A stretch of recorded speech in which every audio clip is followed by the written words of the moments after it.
Welcome to Saving America. This is your host, Dr. David D. Schein. Our series of interviews for Saving America establishes that the world is full of interesting people. And I think when you hear this next interview, you're going to agree that this gentleman, Michael Hingson, is indeed one of America's interesting people. We welcome him for his first interview on Saving America.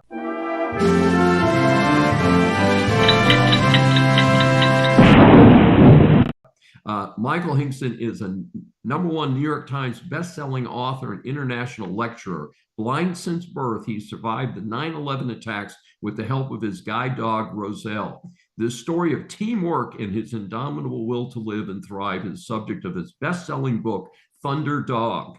Hingson gives hundreds of presentations around the world each year, speaking to high-profile groups such as ExxonMobil, AT&T, and Federal Express, to name just a few. His topics include ethics, the real bottom line, moving beyond diversity to inclusion, preparing your life skills toolbox. Hingson is an ambassador for the National Braille Literacy Campaign for the National Federation of the Blind and also serves as ambassador for the American Humane Association's Hero Dog Awards. In countless TV and radio appearances, feature articles, and speaking engagements, Hingson does much more than simply tell his own 9/11 story. He continuously explores the broader lessons of life and experiences. I had to shorten this incredible bio or I would not have time for the interview itself. This is not my first meeting with Michael. He interviewed me about 2 years ago, and I am delighted to finally have a chance to interview him. We welcome Michael Hingson for his first appearance on Saving America. Well, thank you. It's a pleasure to be here, and gee, with it being the first one, I guess that means maybe we'll get to do more. All I can say is what you read about that guy, I want to meet that guy someday. but it's a pleasure. It's a pleasure to be here, David, and I'm really grateful that you invited me to come on. And it's so great to reconnect. And as you know, we ask our guests 3 questions, and our first one is, in your early life, you had to transcend a world that was not as accommodating as it might be today. Please share with the audience how you progressed from being blind at birth through college and into your profession. When I was born, it wasn't known that I was blind. I was born 2 months premature and given a pure oxygen environment, which was the standard thing to do for premature kids. And it had been discovered by a gentleman at the Wilmer Eye Institute in Johns Hopkins that doing the procedure of giving a child pure oxygen environment could cause blindness, but medical science wasn't ready to recognize that. You know, they didn't realize that too much of any good thing is a problem. But the bottom line is, after about being born and living 4 months, my aunt discovered or noticed that I wasn't reacting to sunlight. And when they took me to the hospital to have my eyes examined, they discovered that I was blind. The doctor's response to discovering that was to tell my parents, send him to a home for handicapped children because no blind child can ever grow up to be a contributor to society, and all he's going to do is take up all the love in your family, and that won't be good for your older son. My parents said, you're wrong. He can grow up to do whatever he wants to do, and we're going to give him that opportunity. And I grew up with that kind of attitude. So I was born in Chicago, traveled around the neighborhood with my brother and cousins and so on, went to kindergarten in Chicago at the age of 4. And my parents had advocated and worked with other parents of blind children who were born premature mostly that needed to deal with it. And they actually got a kindergarten class set up for for blind kids. And so in kindergarten at the age of 4, I started to learn Braille and learn some other things. And the bottom line is that then next year we moved to California, and I ended up having to take a second year of kindergarten because credits didn't advance going from Chicago to California that kindergarten is already done. So the other problem is that there were no programs for blind kids where we grew up in the Antelope Valley in Palmdale, California. So until the 4th grade, I didn't have access to Braille books, but my parents took up the slack and helped me with things. My dad taught me how to do algebra even in my head by the time I was 6. And my mother helped with things and so on. And then I was able to, at the age of 8 to 9, going into the 4th grade, the school had several blind children by then, and they hired a woman, Cora Hirschberger, as a resource teacher to help blind kids in the school district, and so that got me Braille books and so on, which was great. And along the way, I kind of developed an interest for science. My father was an electronics electrical engineer, and so I was always interested in radios and stuff like that, and he got me a radio kit and things like that. But the bottom line is that science always interested me. So I joined the Boy Scouts also and did pretty well. I became an Eagle Scout in the Boy Scouts of America, joined the Order of the Arrow, the Honor Society, and became Vigil, which is the highest rank available in the Order of the Arrow. My father and I both got our ham radio licenses when I was 14. He waited until I could get mine so that we could share the hobby. And then at the age of 14, going into high school, I got my first guide dog. I had been just walking around my neighborhood and school and so on without anything, a guide dog or a cane, because no one really taught that stuff. But also I was able to hear well enough to navigate. But going to high school, which was a much larger environment, that was a problem. So we had met someone who helped, I think, and advocated for me to be able to get a guide dog at the age of 14. And I did. I got my first guide dog, Squire, who's a golden retriever, and went through high school, did well there, and then went to college at the University of California at Irvine. Having an interest in science, I enrolled in the physics department. I ended up getting a bachelor's and a master's degree in physics from UC Irvine, a secondary teaching credential. And along the way, I joined the National Federation of the Blind, which is the largest organization of blind consumers in the country, and in fact, the world. And while in the Federation, I was approached in, I think, in 1975 at the National Convention by the president of the Federation. And I can't remember whether it was in 1974 or 75, doesn't matter. But he said, we've developed a relationship with a guy named Ray Kurzweil, who's an inventor. Nowadays, he's very known for things like the singularity concept, when computers and people are going to join forces and the intelligence of the computer can be integrated into the intelligence of a person. But at that time, he had developed technology that would allow a computer to literally read any page of print or typed or both material, omnifont optical character recognition. It didn't exist until Ray and his company came along. So the president said that Ray wasn't getting funding from anyone, and so they decided, Ray decided to approach the Federation. The Federation, after a little bit of skepticism about what he was doing, actually went up, and one of the people from the Federation went and looked at his machine and discovered that it really did read print, because this guy said, I don't care what you read with your machine, with the print you provide, it's got to read what I bring up. Well, it did, and so the Federation developed a program where we actually, with Ray's help, secured funding from private foundations to allow the Federation to purchase 5 of these reading machines and put them around the country for blind people to use in pretty visible public places, like some agencies for the blind, the New York Public Library, the main branch, and other places, the University of Colorado Library. And my involvement was that the president, Dr. Jernigan, asked if I would do the day-to-day operation of the project, which meant going wherever we put machines, teaching people to use them, seeing how they use them, fixing the machines when they broke, and eventually creating at the end of the project a report which would describe the recommendations that we said had to go into the final version of the machine.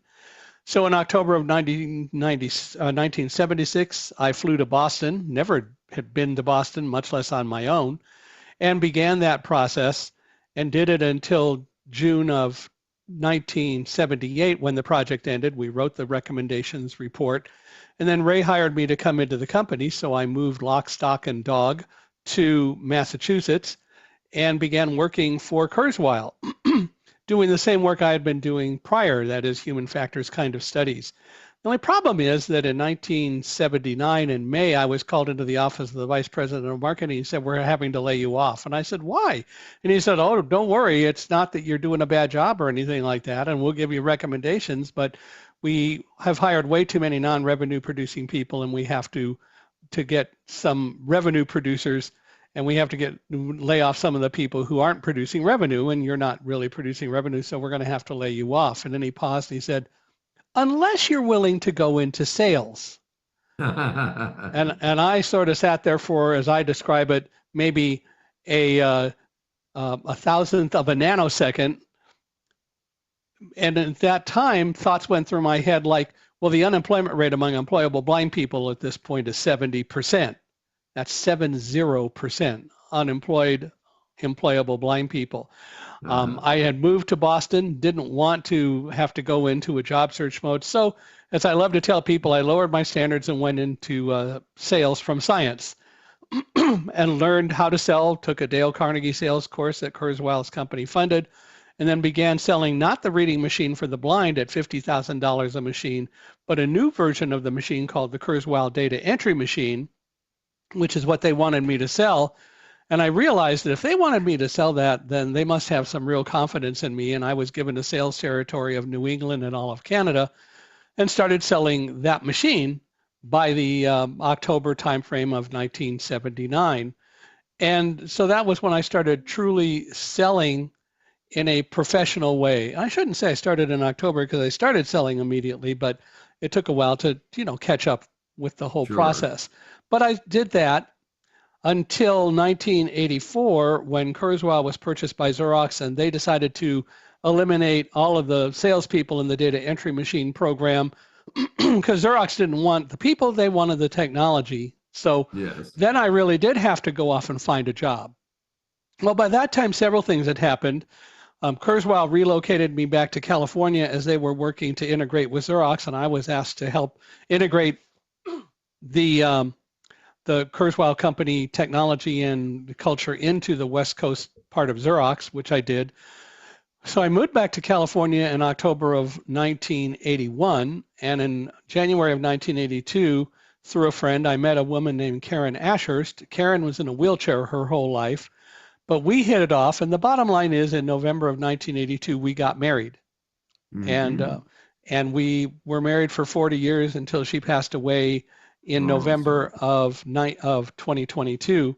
But the bottom line is that when I started searching for a job, when Xerox eliminated the position, I couldn't find one. I even had a headhunter who had arranged for me to go up to interview for a job in Northern California, but he called the night before the interview and he said, I noticed you do a lot of things with blind people. That's really nice. Is there a blind person somewhere in your family? And I said, yeah, I am. You are? Yes, I am. Well, we're going to have to tell the employer. They're going to probably want to cancel the interview. And I said, why? Nothing has changed. Well, yes, it is. You're blind. I said, my resume hasn't changed. Nevertheless, the interview was canceled. So in 1985, I started my own company selling PC-based computer-aided design systems to architects. A blind guy selling graphics, why not? Now, I didn't have the opportunity to run the machine because it was visual, but I learned how to run the machine so I could sit somebody down in front of it when salespeople we hired were involved with other things, and I could walk somebody through the process. The bottom line is blindness isn't the problem. It's people's attitudes about blindness as described with the doctors in the beginning and so on. But anyway, I did that for 4 years and then I went back into the workforce. And when I decided I wanted to go back into the workforce and sold the company, my wife and I were looking at newspapers one day and she saw a job advertisement that looked really pretty cool. And so I said to her, well, I'll go write a letter, should I say, in the cover letter that I'm blind, because that's always been a dilemma. Typically, if you send a cover letter with a resume and you say you're blind, they'll never even call you back. If you don't say that, you might get the interview, but then when you get down there, all the defenses are going to be up and they're going to go, well, how are you going to get to work? How are you going to do this? How are you going to do that? It doesn't matter, but that's what happens. Anyway, she said, as wives can do, you're a dummy. And I said, why? And she said, what have you always told the people you hired, because I had managed and hired lots of salespeople by then, what's the most important thing that you told people that they need to realize and recognize when they work for you? And I said, well, you're ahead of me. What? She said, you've always said that the most important thing you learned from the Dale Carnegie sales course and that you want salespeople to understand is turn perceived liabilities into assets. What's blindness? It's a perceived liability. Well, a little light went off over my head like they do in the cartoons, and I went off and I wrote a cover letter. And here are what the last 2 paragraphs of the letter said. It's important in answering your question. What I said in the last 2 paragraphs was that the most important thing that you need to know about me when you're considering my resume is that I am blind. As a blind person, I have had to sell all of my life just to survive. I've had to sell to convince people to let me take my guide dog into public places a lot of times. We didn't have an ADA at that time, 1989. I've had to sell to convince people to let me take my guide dog on airplanes. We actually ended up having to file a lawsuit against one airline that was discriminating against me because of that. That wasn't in the letter, just that the whole concept of I've had to sell to convince people to let me take my guide dog on an airplane. I've had to convince people to let me buy a house that I could afford to do it and take my guide dog into stores and so on. In the second paragraph, so when you're considering to hire me or someone for this job, think about this. Do you want to hire somebody who just comes in for 8 or 10 hours a day and then goes home because the job is over? Or would you like to hire somebody who truly understands sales for the science and art that it is and sells 24 hours a day as a way of life?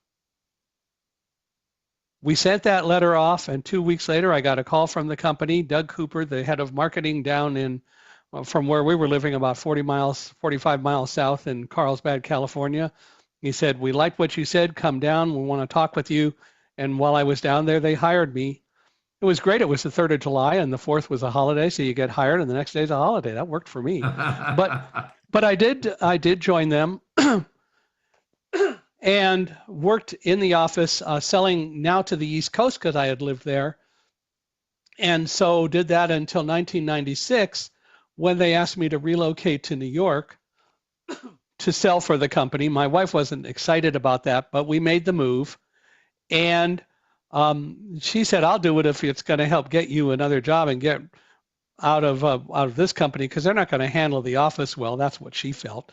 Well, there were issues, but the bottom line is I did get recruited away in 1997, and then the Quantum Corporation recruited me in 1999. Quantum was a manufacturer of the products that people use to back up their computer data over their networks to magnetic tape, and they asked if I would open an office for them in New York. And so I said, sure, looked around.